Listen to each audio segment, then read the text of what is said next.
Buying a car can be exciting. It's like picking a new video game character. It represents you on the road while also taking you places, like a cool vacation spot, your best friend's house, or financial ruin. To help you avoid that last one, I'll show you some great cars to consider for a wide variety of budgets and needs. First off, the used market is not what it used to be. Because of sporadic resale values, some cars barely depreciate. For instance, many new Subarus make a great value proposition, but the used ones cost so much that none of them are making it on the list today. And this isn't specific to Subaru either, but not everyone wants to shell out new car money, and thankfully, there are many that do drop substantially in price when they hit the used market. This is a good thing if you're buying secondhand, unless the car has some expensive common issues. So now let's get into the vehicles that I recommend, not only because they offer a strong value, but also they provide a reliable reputation. First, I want to look in the $10,000 to $15,000 range. If you're looking for a nice daily driver compact, I would highly recommend checking out the Mazda 3. So for this money, you're probably looking at the previous generation, which was a fun, well-handling car with respectable build quality, not the largest backseat or cargo area, but good gas mileage, and it's proven itself overall to be a pretty reliable car. While I'd never shame anyone for buying a Honda Civic, my favorite from the brand in that price point that you can easily find for under 15 grand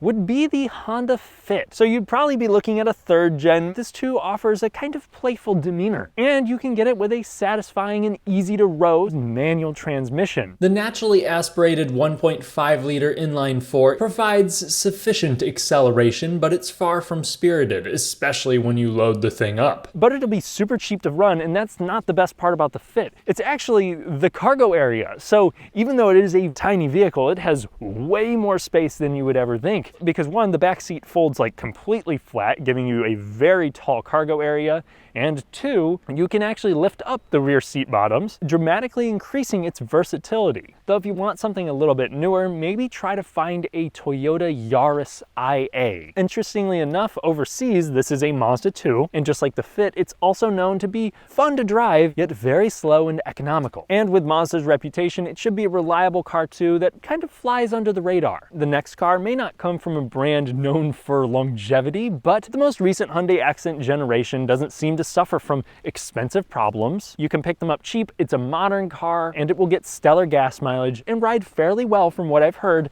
though that's not something I've personally driven. If you're fine with two doors, the second gen Scion TC is a reliable option that you can easily find for under 15 grand with low miles and a manual transmission. While they initially suffered from throwout bearing failures, the TC had a surprisingly large back seat and cargo hold, dual sunroofs, and a respectable sound system for a cheap car. If you want something a little larger, maybe with all-wheel drive, I have a few other options, like the Mazda CX-5. So for this money, you're most likely picking up a first generation. It did have a few common issues, like an expensive daytime running light failure and cheap brakes, but overall it is, like other Mazdas, a well-handling, sensible car that lasts a long time. And it'll also undercut cars like the Honda CR-V. I'd also advise in this price bracket to check out a Toyota RAV4. So you're probably looking at a third or fourth gen, and so long as you avoid the 2.4 liter four-cylinder engine that was notorious for consuming oil around the 2007-2008 year, you should have a long-lasting car. I think the third gen actually was more fun-looking, and I love the swing-out tailgate. You have immense practicality. It's got much more space than the Mazda CX-5, and they made the thing into a sleeper with the available 3.5 liter V6 in that generation. They're not perfect cars, but overall, for most people, you're not going to go wrong with the RAV4. You'll just have to settle with something that's a little bit older with higher mileage if you want to keep it under 15 grand. Now, if you want something maybe with a third row, or you want it to be more quiet, I would consider a Toyota Highlander, which you may find like a 2010, 2012 model year with all-wheel drive and a V6 for that money. I think the interior of those is well laid out. You can actually store the center middle seat underneath the center console. And if you skillfully reallocate space, you can fit someone 6 foot in each row, just maybe not for a super long time. It can also tow up to 5,000 pounds and has a great reputation for reliability, more so than the Honda Pilot, which I think is a more practical vehicle, but the data shows that as more problematic. Though when it comes to picking up a truck under $15,000, I may stray away from Toyota. Yes, you can find some Tacomas for that, and if you can actually pick one up that has a clean frame, I would recommend doing so, though it'll be a lot easier to find a more affordable Nissan Frontier, so long as you pick one from like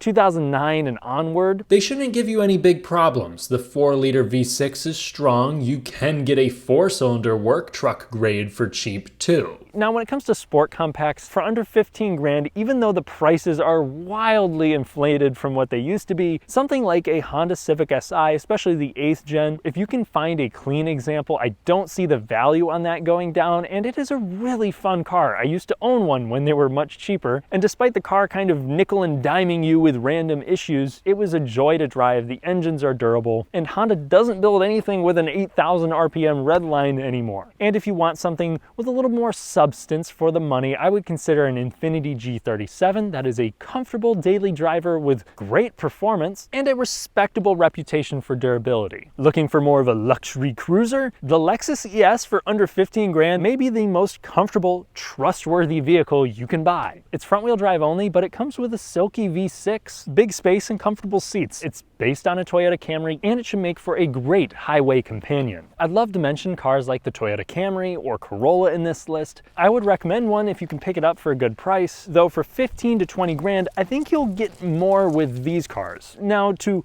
continue the love for Lexus, I'd like to mention first the RX. So despite these being largely a more expensive version of the Highlander, the price difference not really that big on the used market, and you're getting a car that's more quiet, it looks more elegant. If you don't need a third row, I would really recommend one of these. Just keep in mind, with this brand, parts are going to be more expensive. That being said, if you want another silky option that's a sedan, I would go with the Lexus GS 350. You can find a 2014 with relatively low miles in this price range. It's once again a very durable car, extremely comfortable, quiet. The infotainment system maybe not super good, but if you're looking for something to cruise in with a surprisingly upscale look for the money, the GS is a great pick. Now, most of the other cars that I mentioned in that 10 to 15 grand range, I would also recommend them here in this price point, but I want to add, if you're looking at, say, a CX-5, but you really don't need much of a backseat at all, the CX-3 is something that you can buy that will be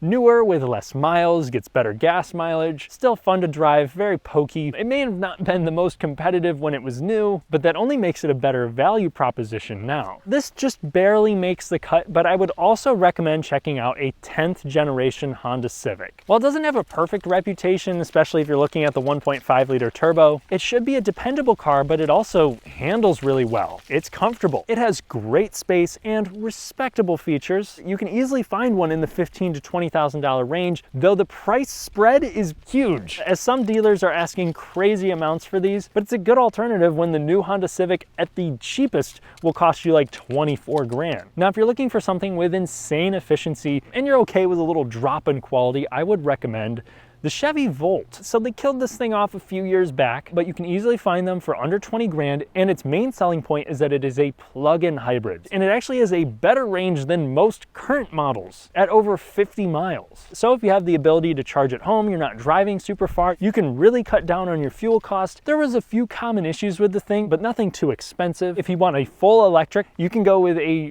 Bolt, which is shockingly affordable, gets a respectable range. Whenever it comes to a battery replacement way down the road, it will be an expensive process, but at least if you're buying it secondhand, you didn't have to take the big depreciation hit initially. For this money, you'll also see the NC and ND Mazda Miata. Outside of some reports of transmission failure with the early ND models, this is a tough as nails little roadster that's surprisingly comfortable. Yeah, obviously it's small, probably not something most people would want to daily drive, but you can find some great ones for under 20 grand. This thing is a justified icon for how well and natural it handles and how engaging the transmission is, and really just the whole driving experience. There's nothing else like it, and I would love to own one someday myself. If you want something with some more muscle, you can get a Mustang GT with the 5 liter V8. The manual transmission in that is known to be weak, There was a lawsuit on it actually, if I remember correctly. So beware of that, but you're getting a muscle car with over 400 horsepower for under 20 grand. It also tends to be a reliable car that's daily drivable. And if I'm to recommend one more truck, I would advise a Toyota Tundra. Now, the prices of these on the used market are high, but the prices of a new one are much higher, and with the 5.7 liter V8, these are very durable trucks, more reliable than any of the domestic brands, which will be admittedly cheaper and get better gas mileage. You'll have to do your own cost-benefit analysis, but if you ask me to pick up a full-size truck under 20 grand, I'm still gonna go with the Tundra. Now working our way up into the $20,000 to $25,000 range. Once again, a lot of the cars that I've already mentioned have newer versions that I would also recommend here in this price bracket, but the best ones for this kind of money, in my opinion, would start with the Mazda CX-9. So if you're looking for a 3-row or larger SUV, this is not only going to be the best handling one that you can realistically buy, it's also one of the more affordable. The 2.5 liter turbocharged inline-4 is actually a reliable engine. They don't have very many common issues with these things. You have a traditional 6-speed automatic, a fairly comfortable ride. The interior isn't exactly cavernous, but if you reallocate space, in a pinch, each row can work for adults. A car like a Honda Pilot will be more family friendly, but I like how this isn't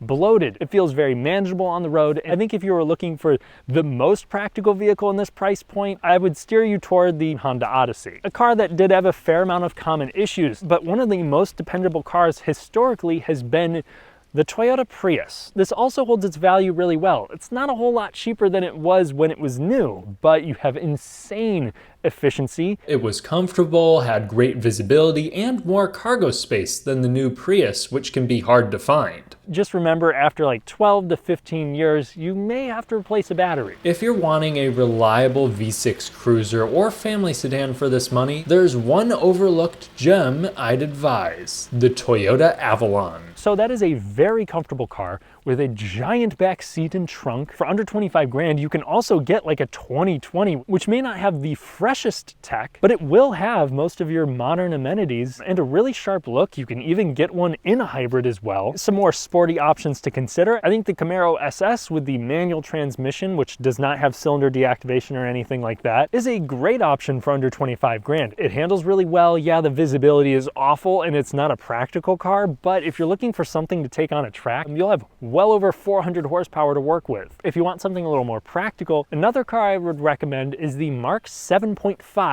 VW GTI. So this is going to be like your 2018 and up cars here in the United States. You have over 250 pound-feet of torque, a snappy dual clutch transmission, or a smooth 6-speed manual, a comfortable ride, a sharp design, and fun handling. It is a great example of what a hot hatch should be. I would recommend going with the 7.5 because they worked out more of the kinks. Initially, they did have some turbo issues, but without getting into the weeds, after the refresh, big issues were rare. Now moving up to a maximum of $30,000, I'd like to point out the Lexus NX. So the first generation of that compact Lexus crossover was a dependable one. The turbocharged engine provided great torque. They were comfortable. I'm not crazy about the looks, but for under 30 grand, you're getting a proper luxury SUV with reasonable practicality and a good reputation. I can't complain all that much. If I were personally choosing, I may actually go with a Toyota Venza, which you can now find used for under 30 grand with the current generation. It's hybrid only, so it gets great gas mileage. It's got a big back seat, reasonable cargo area. I think it looks cool. I'm not a fan of how wide the center console is, and it's not exactly the SUV for the rugged occasion, but it's easy to recommend nonetheless. If you're looking for something that's